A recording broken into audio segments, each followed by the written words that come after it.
All right, what is up, everybody? We are live for Immaculate Perceptions. And actually, Andy, aka producer, by the way, will not be joining us tonight. He's decided that Armando and I are terrible. We don't know sports, and that it's been really hard for him to actually communicate with us because we're not as big on the AAF as he is and things like that. So sorry, Andy, we'll miss you. He'll be back next week. So yeah. I feel better, buddy. Yeah, definitely. So let me double check, make sure we're live on at least the YouTubes before we Yes. really get started. Looks like we are live. We are live there. Are we live on the Twitters, Armando? Let me double Let's check. find out. Are we live on the Twitters? That's a big question. See, I go to Twitter to just see if we're live, and then all of a sudden I get bombarded with notifications. Yeah, I don't have that problem. I'm not as big and famous as you, Well, but you're not that small. I mean, you're a pretty big guy, it's got jokes. Let's see. I'm not seeing it yet. It does not look. It does not look. I don't know why we can't get it going Oh, on Twitter for some reason. I'm not sure. But anyways, guys, so here we are, Immaculate Perceptions. We are back, another episode for you guys. And since Andy is gone, we're actually going to do a full basketball episode. Andy is not quite as big on basketball as we are, but I have really enjoyed the playoffs this year. It's been very interesting. It's one of the most interesting playoffs I can remember due to a lot of different reasons, but specifically having to do with the fact that LeBron is not in. So like the question of will LeBron make it back has not been there. And actually the ratings have reflected that in the opposite way. The ratings are actually down this year for the playoffs because LeBron's not in. I've enjoyed it. Are you surprised? Are you surprised? No, I'm not surprised, but being someone who actually likes basketball outside of a few players and would watch no matter who was in, it's been more interesting and there's been more intrigue to me. Like especially in the Eastern Conference, having no idea who's going to make it. Like it literally could have been. I'm not going to say all 8 teams, but probably 5 of the teams it could have been easily. At least the top 4. At least the top 4. And then I don't know. Were there some good teams in the top 8? I guess not, because Oladipo is out for the Pacers, and But anyways, regardless, it's been really interesting. And then the Western Conference with the Durant injury, it also made it super, super, super interesting. So definitely going to dig into those playoffs tonight. Yes, indeed. Let's get after it, man. I got lots to say. I got some womps to hand out, and it's not going to be pretty for a foreign player who now goes by something that rhymes. I'll leave it at that. Well, before we get into the basketball, make sure you guys check us out on Twitter at IPPod. But Andy is not here. So in dedication, in memoriam to Andy not being here, he may be dead. I don't think he's dead. He is. How fitting in memoriam on Memorial Day. How fitting. Memoriam. How about that? We do have some AAF news. XFL, spring football is what we call it at the beginning here. Spring football. The XFL has actually, in a super passive-aggressive yet useful move, has asked the AAF if they can buy all of their equipment. What do you think? You know what? I think it's great. AAF needs all the financial help they can get. So on a very pragmatic level, it's of benefit, but it definitely is rubbing their face in it because they couldn't get it together. So it's a little bit of both. Hey guys, you know those footballs you got? Can we change the stitching on that? Can we just go and get those? I mean, you don't need them. You don't need them for anything, do you? But really, what are they going to use? They can't use the balls because the balls are different. They use the helmets for sure. Really? So they just take off the logo then and wrap them again? Yeah, I'm actually in the helmet business, and I can tell you it's actually pretty, for someone who knows what they're doing, it's pretty easy to repurpose those helmets. So you can repaint them, you can do the whole 9 yards, you can strip them down, you can pull the logos off, switch them out, stuff like that. So a lot of those are speed flexes, and speed flexes, like, I think if you were to just buy them like retail, they'd probably retail around $450 a piece. So like just the helmet with nothing on it, right? So I mean, if you're buying them in bulk, you can get them for probably around $300 or whatever. But they're probably going to get a better deal buying it from the or the AAF. I mean, they got all these Speedflex helmets that they're not doing anything with. Almost all the helmets in the AAF were Speedflex. Those are the ones they've got the little design, like little octagon looking design on the front, and they're really, really, really nice. So if they normally retail, right? So put yourself in the shoes of Vince McMahon, CEO of the WWEF, now E, and now XFL all the W's, again. www.wwe.wwf.com. / WWF. So if they normally retail for around $400, $450, if I'm then buying them from you, the AAF, how much do you think he's going to be able to get them for? Probably, I don't know, probably $250 a piece, maybe somewhere around there, I would think. I mean, it's not like they're going to do anything with them, really. I mean, they'll probably hold on to some of them as collector's items. I mean, I'm glad I got my AAF hat somewhere around here, my Atlanta Legends hat. It's kind of cool to, have a piece of that history. But, I don't know how much they'll be able to get for them. But, I mean, there's other equipment, too. I mean, simple stuff, like kicking tees. Shoulder pads. Gatorade, jugs. Or, I don't know, Gatorade may supply all those. But, I mean, there's a lot of different stuff, I don't know. They probably can't repurpose the uniforms, but maybe use them as, practice uniforms, practice squad. That'd be hilarious. Yeah, they got their pennies for the scout team, the pennies. So you mentioned collectibles, and you said that you're also in the helmet business. For those audience members who may not know, is this something that you're going to be able to sell in your helmet business if you're able to get your hands on some AAF gear? I would say this. I would say if there's a player from the AAF, like, God, what's the guy? I can't remember his name. Ortiz, maybe the guy that, I don't think it's Ortiz. He was the quarterback of the Birmingham team. It's a Spanish name, I believe. But I know who you're talking about. I think he got signed to a practice squad or something like that. If any of these AAF players end up going over to the NFL and actually do really well, then those could be some helmets down the line that would be collector's items. But gotcha. Most likely probably not. It would be very few and far between. Now, with the XFL, maybe that would be something, in the future people would be interested in. This is what I know. Collectors, they love, like, rare helmets, and they love helmets that are, speed flexes are all the rage now. So since they're pretty much all speed flexes, then there definitely might be a market for some of the players if they go into the NFL. Right now, as it stands, they're outside of maybe Trent Richardson or Johnny Manziel, there's not another. Those are the only two players in the AAF, I would say, that may be a market for their helmets. But Johnny Manziel only played like half a game, and Trent Richardson, I mean, he's already got plenty of NFL helmets he's been on. I mean, at least, what's he been on? 3 teams, I believe. Browns, Colts, and Raiders. Many years. Yeah. Yeah. So, maybe Zach Stacy would be a third, maybe, but I don't know. I think Zach Stacy will find his way back to the NFL. I think he might find his way back to the Rams just based on how Gurley's knee is not really holding up. God, that's so crazy. After a massive contract. Yeah. The Rams actually drafted in the 3rd round another running back just this past draft, just as an insurance policy. I noticed. Yeah. Who was it? I can't remember who it was. Somebody had heard of it, I think. I don't know. I could look it up, though, if you want to go to the next topic. Yeah, look that up. Before we go to the next topic, we will get this answer in. So what I'm doing right now is calling a stall tactic, where I'm basically talking nonsense while Armando gets a chance to pull this up. And Armando, now he's got the goods. Tell us, who is the running back, Armando? All right, number 3. Nope, they got it wrong. Then it was not number 3. It was... Yeah, round number 3. From Memphis, Darrell Henderson. Yeah, the guy from Memphis. Number 70 overall. They say he's very versatile. Like, he catches a lot of balls out of the backfield and stuff like that. So, yeah, they're talking about Todd Gurley has possible permanent arthritis in his knee or something. It's something arthritis. Crazy. It's not he's in his mid-20s. Yeah, I know. Well, he did have, obviously being a Georgia fan, I remember his injury he had where he tore his ACL. Or whatever. I think it was ACL, MCL, whatever it was. It was a terrible injury. It was against, I think it was at the end of the Clemson game, maybe? I can't remember exactly when it was, but I remember seeing it like, dang. What as bad as Chubb's? Chubb's was worse.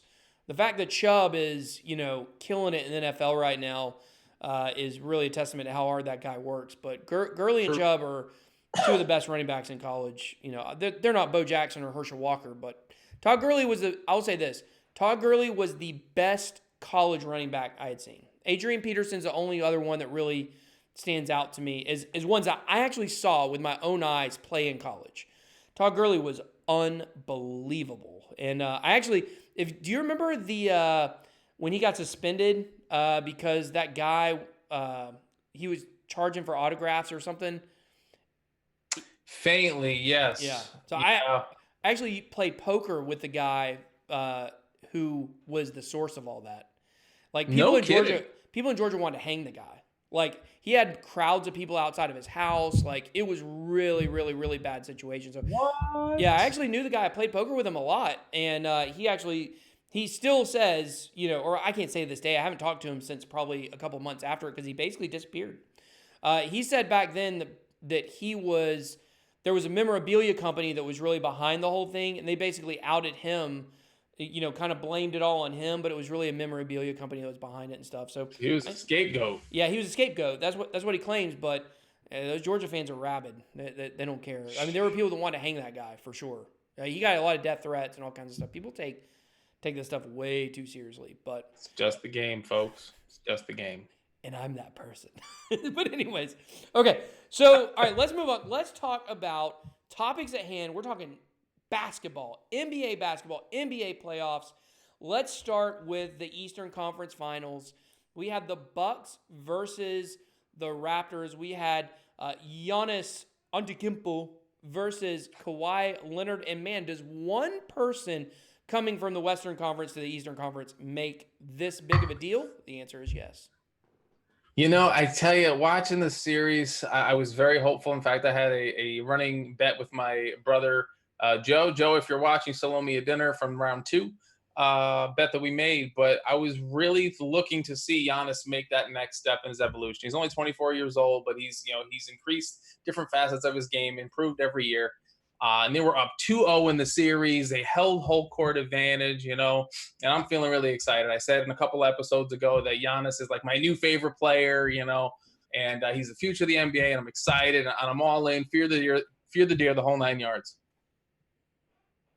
And then he ran into a buzzsaw called Kawhi Leonard and what used to be called the Toronto Baby Dinosaurs, but we can't really call them that anymore. They have tremendous depth. They played suffocating defense. And frankly, they exposed the Greek, who's got a freakishly bad mid-range game. He looks so young. He looks so young and inexperienced after game 2.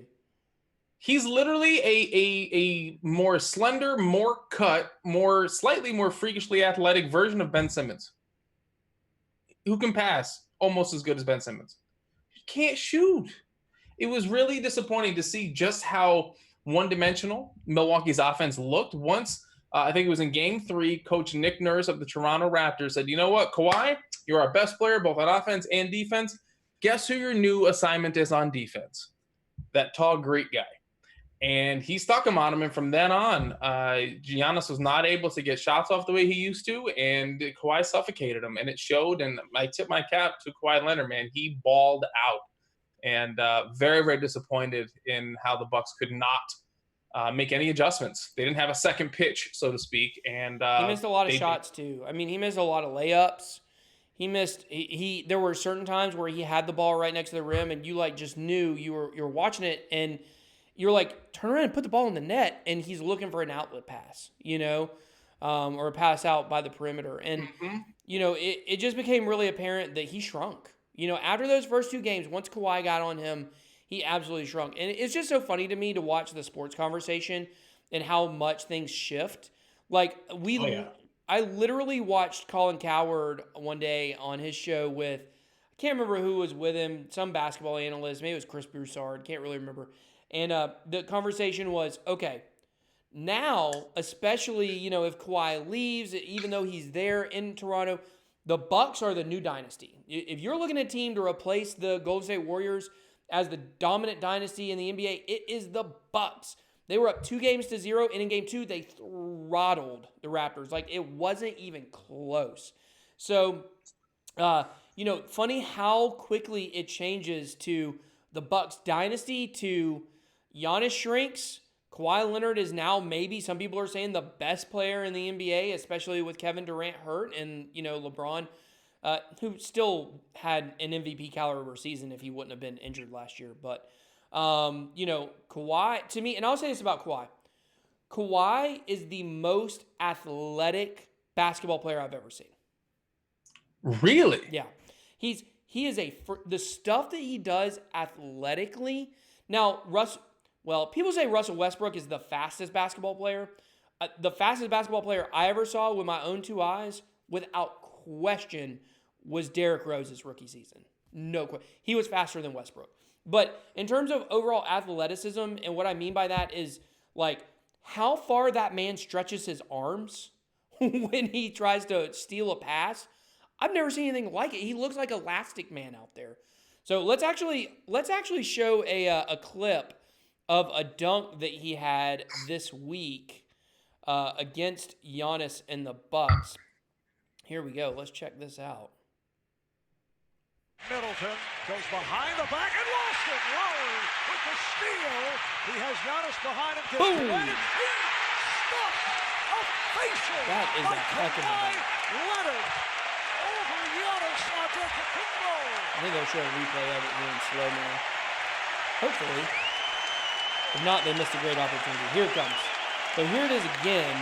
Finals on TNT Lowry. is being presented by He should have taken a shot. Pixel. Right over Giannis. And he had another one he made where he missed the dunk. Exclamation point you know? here. And Drake.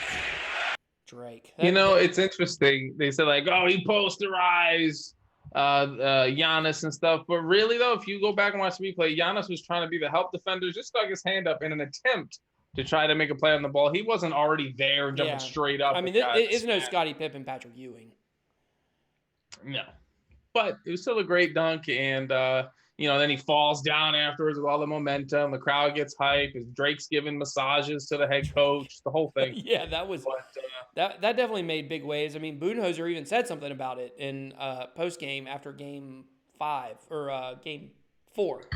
Said something about it afterwards, how ridiculous it was. He said, like, if you've got, somebody, if you have a singer that's performing at a concert, imagine if you had some athlete that just kept jumping up on the stage uninvited and, like, trying to sing, and that seems like kind of what's going on there. But back to Kawhi. I mean, like I said, he's so long, he's so athletic. He does stuff, that we haven't really seen people do, and he's a two-way player, He is a two-way player. He reminds me of Kobe in his prime, because Kobe used to lock down the other team's best player in a lot of cases.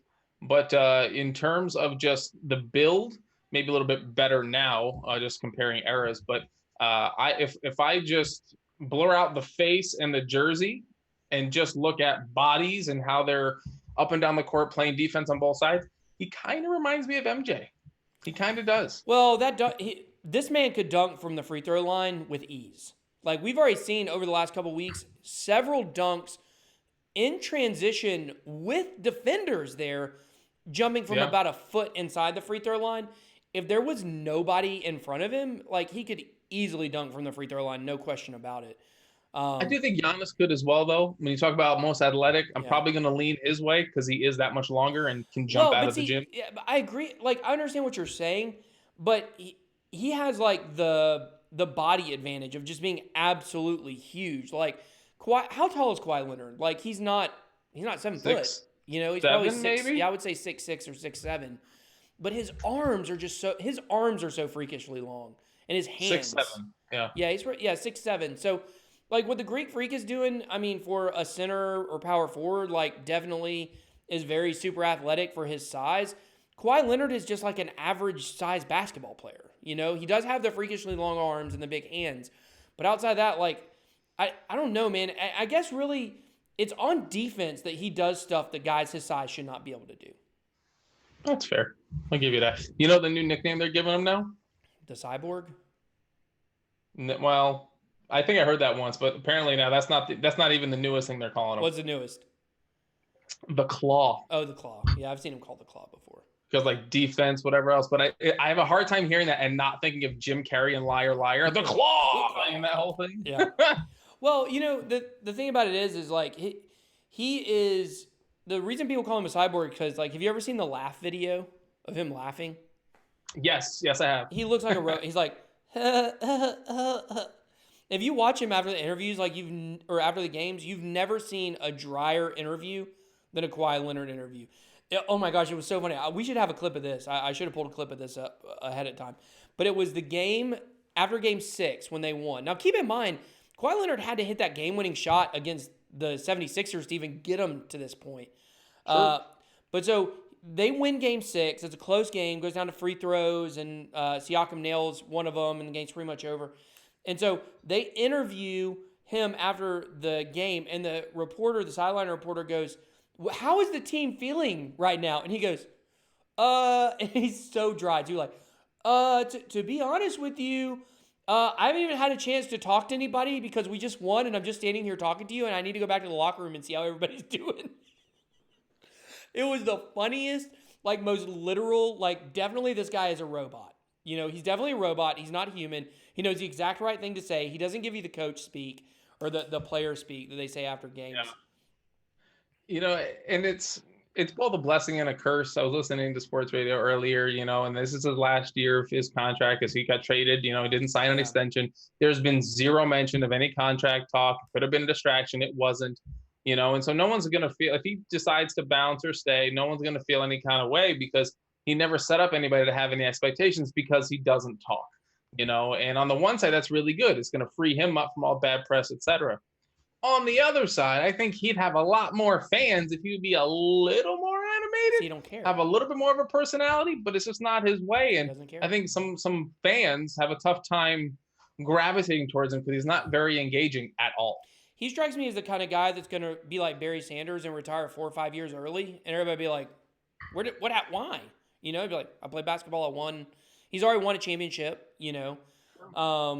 So, and he may win another one this year. We'll talk about that here in a little bit. But one thing I want to mention that they talked about on TNT the other night, a streak that now has continued 100% with Danny Green. Danny Green plays on the Raptors. He is going to the NBA Finals, and this keeps a streak alive that has been going on since 1983.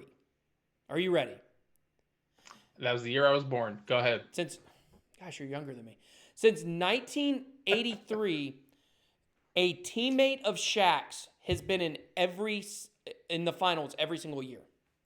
What? Yes. Say that again. Say that again. Since That's crazy. 1983, a future or past teammate of Shaquille O'Neal has been in the finals every single year since 1983. Wow. Yeah. It's insane.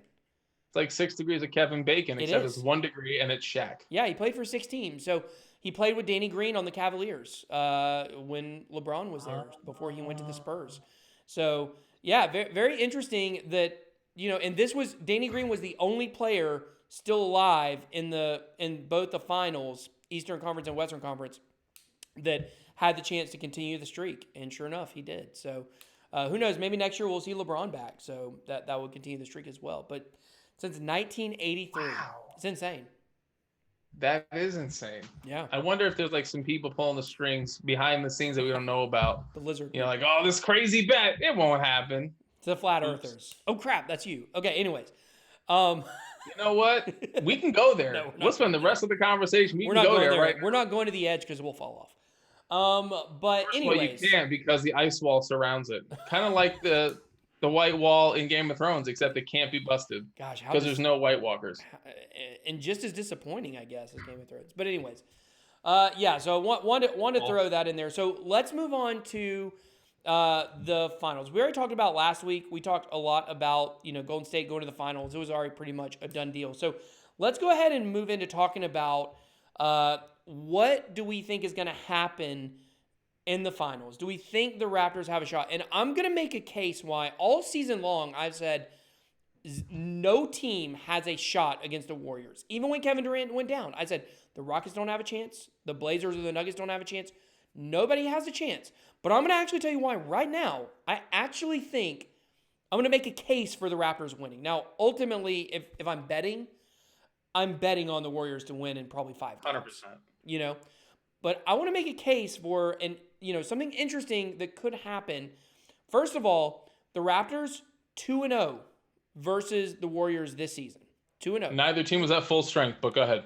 Right. Kevin Durant didn't play one game. Kawhi didn't play one game. Whatever. But the Raptors did win both games.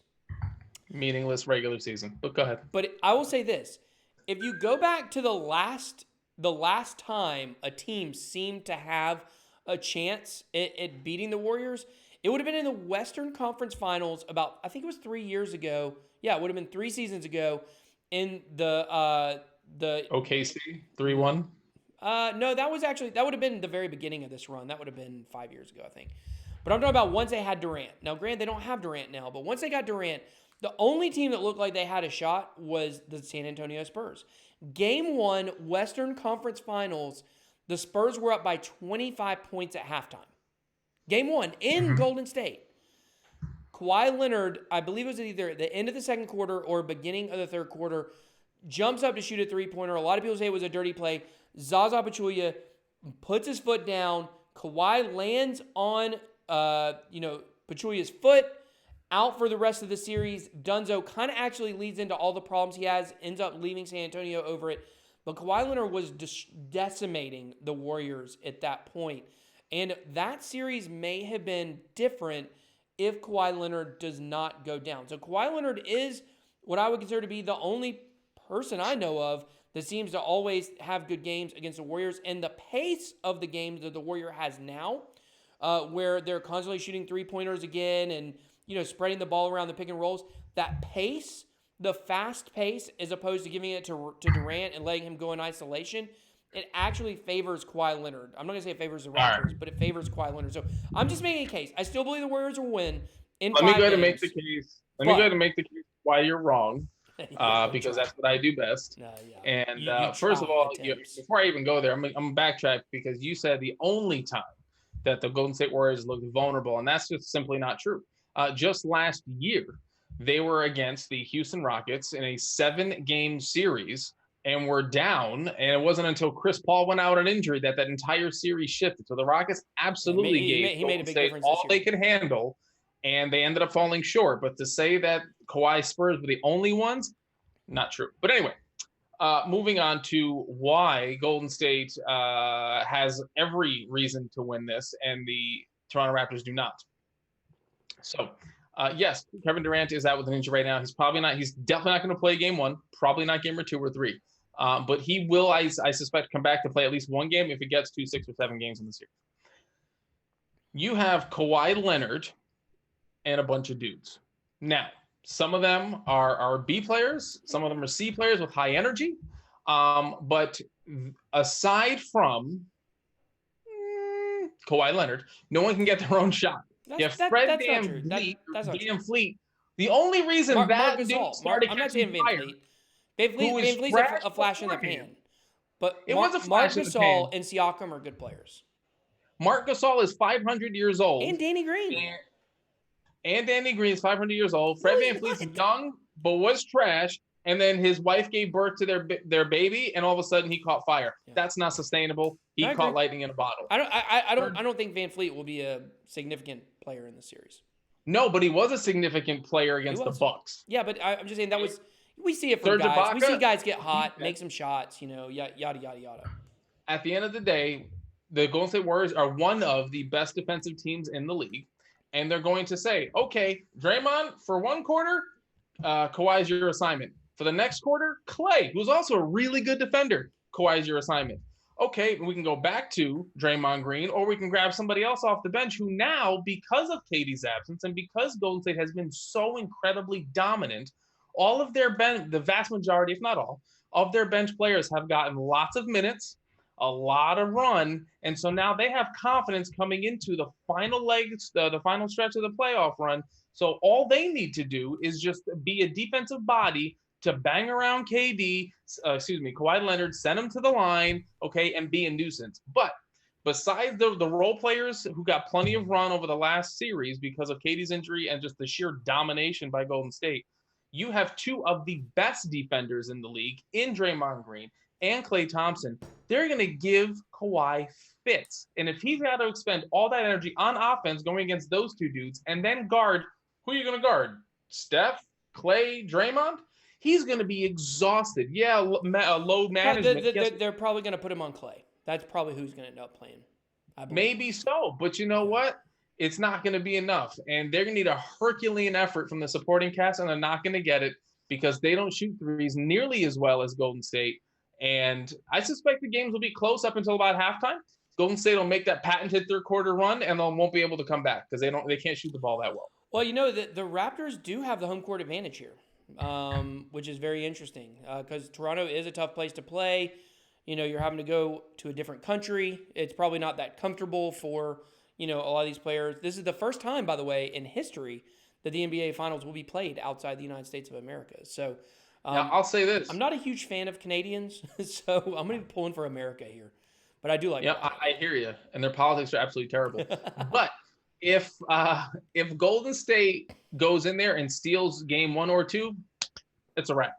If Toronto can hold home court and win games 1 and 2, I think they have a shot.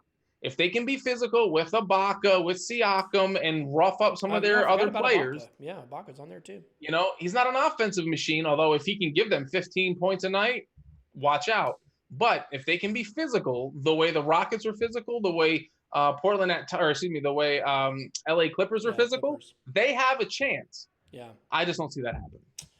Well, okay, let's say hypothetically. Let's just give a hypothetical.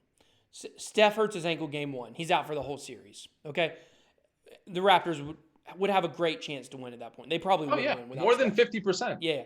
So let's say the Raptors do win. However it happens. Let's say maybe they surprise us. I mean, we've seen surprising results before. I mean, when Oklahoma City had Golden State down 3-1 a few years ago, that definitely was surprising. But and they choked that away. But let's say they do win. Does Kawhi Leonard stay in Toronto? I think he'd be a fool not to. But do you think he will? Because I think he's not an emotional dude I think he makes logical, emotionless, pragmatic decisions.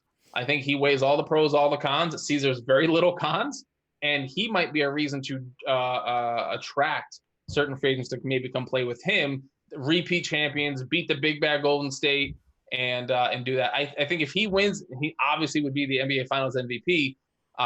He would be foolish to go, and that's why he wouldn't. He would stay and sign an extension. Yeah, I'm really torn on this one with what I think. I think if they lose, I think he's gone for sure.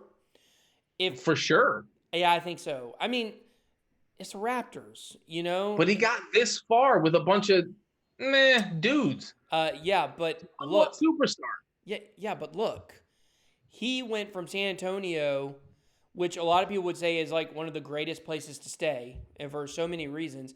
Of course, he felt like his own team turned on him, is what happened there with Tony Parker making some comments. But it was low. Yeah, it was low. It was real stupid by Tony Parker, the French. I'm more a fan of the Canadians than the French. But anyways, so he leaves and he goes to Toronto not by choice. He's traded there.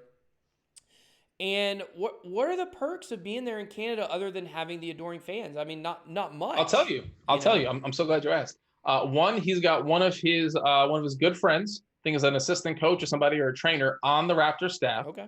That was part of that whole deal, right? So he already has someone that he's close with there. Number 2, he's in the East.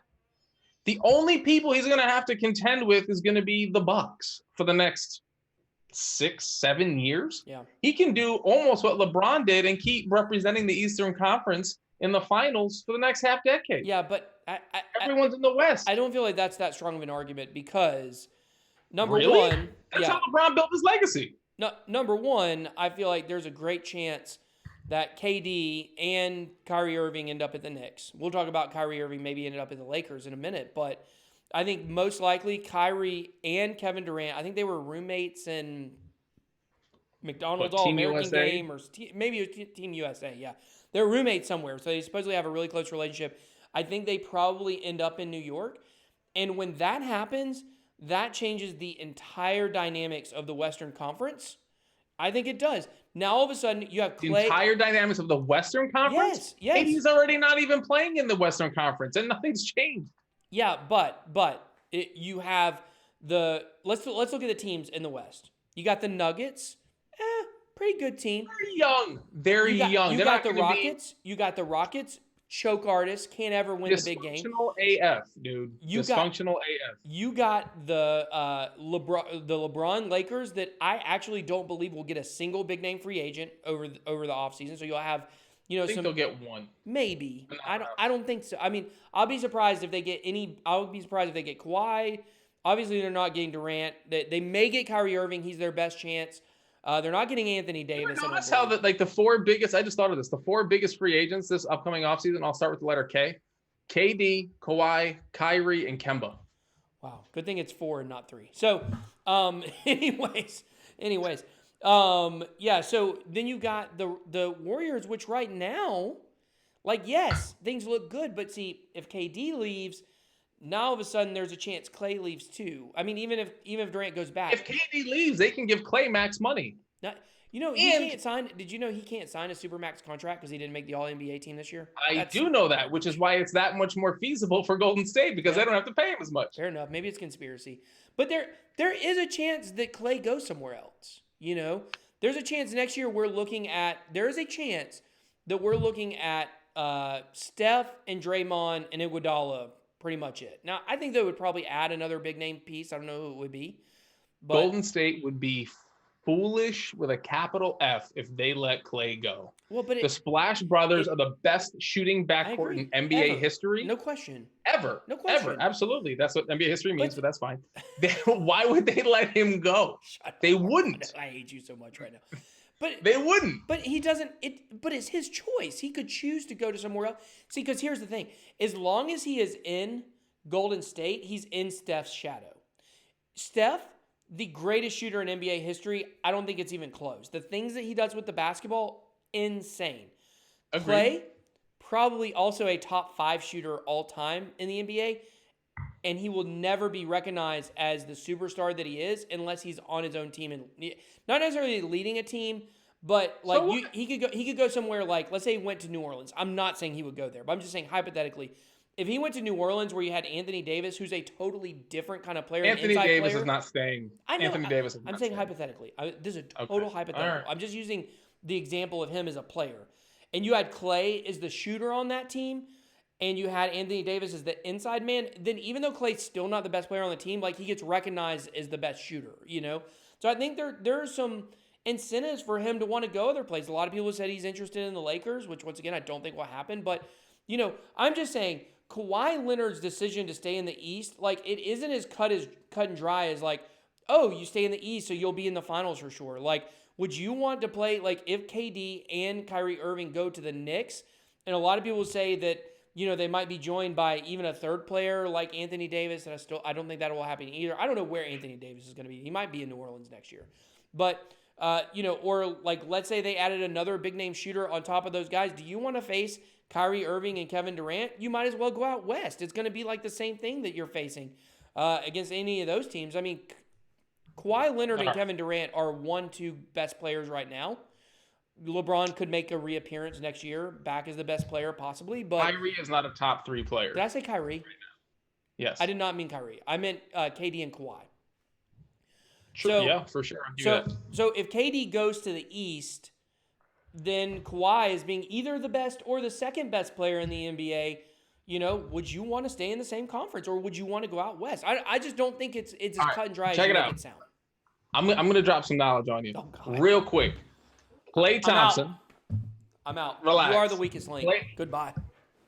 Klay Thompson, okay, when given the news that he didn't make any of the All-NBA teams, okay, he was like, really? But you know what he said? At the end of the day, it's about winning. Yeah. It's about rings, okay? You can't be going to finals for the 5th straight year without more than just 2 All-NBA players. He's about winning. He doesn't care about being in Steph's shadow. He's low maintenance. He's not an ego guy. He's a person. He's a good team character guy. He's the guy that's going to go play defense on the other team's best player and drop anywhere from 20 to 40 points in a given night because he's one of the best shooters in NBA history. And all he's got to do is play defense and shoot. He doesn't even have to bring the ball up. That's Steph's job. He doesn't have to mess with the media because that's Steph's and KD's job. But if KD leaves, it's Steph's job. And Draymond. He's got it made in the shade. And no one's going to mess with him because big brother Draymond is the bully on the team and they'll have to stick him if someone gets in Clay's face. Clay is not going anywhere. What? Secondly. Okay, go ahead. I was just going to say, like, what would be really interesting is if the Raptors swept the Warriors, which we don't think will happen, but hypothetically, if it did happen, like upside down, that might happen. Yeah. Like the Raptors, like they got the first 2 games at home, like they win the series like 4-1, or they sweep it, and now you're looking at maybe blowing the Warriors up. Like maybe you blow them up. Like if KD's not coming back, maybe they got to kind of start over and figure out some different stuff. Maybe get Anthony Davis in there or whatever. And so then you got Kawhi, who was on the Raptors that swept the Warriors, but you got the Warriors possibly being dissembled. And then what does he do? Do you stay in the East with KD or do you go over there that might be a much easier? So I don't know. It's definitely it's going to be. You mentioned KD, right? And you mentioned the Knicks and teaming up with Kyrie. Those are 2 of the biggest egomaniacs, for sure. Drama queens, all up in their feelings, in their DMs, literally and metaphorically. To put them together on the same team, they're going to have more talent than most teams out East. They'll be in the playoffs. Yeah. But we've seen time and time again in the playoffs, teams need chemistry, they need defense, and they need selflessness. Those 2 together don't embody a third of that.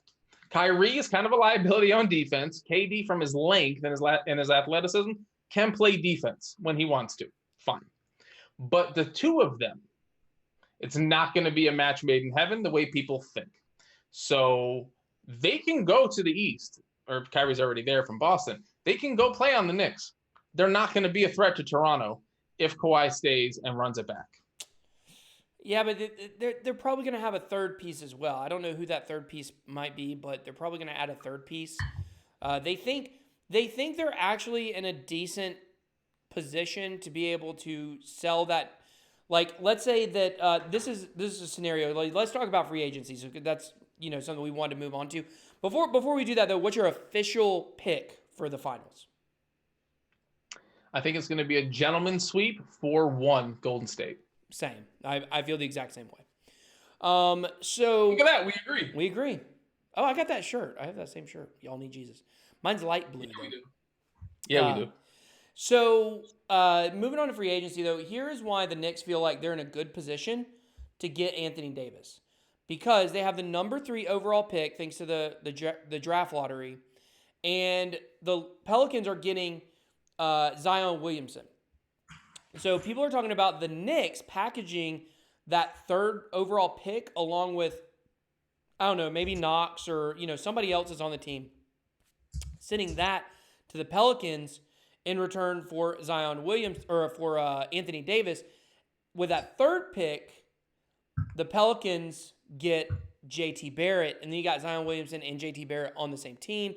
Might be kind of a cool scenario. So, if they were able to get Anthony Davis and Kevin Durant and Kyrie Irving, it would be absolutely insane. What I think is going to happen, I think the Knicks will get Kevin Durant and Anthony Davis.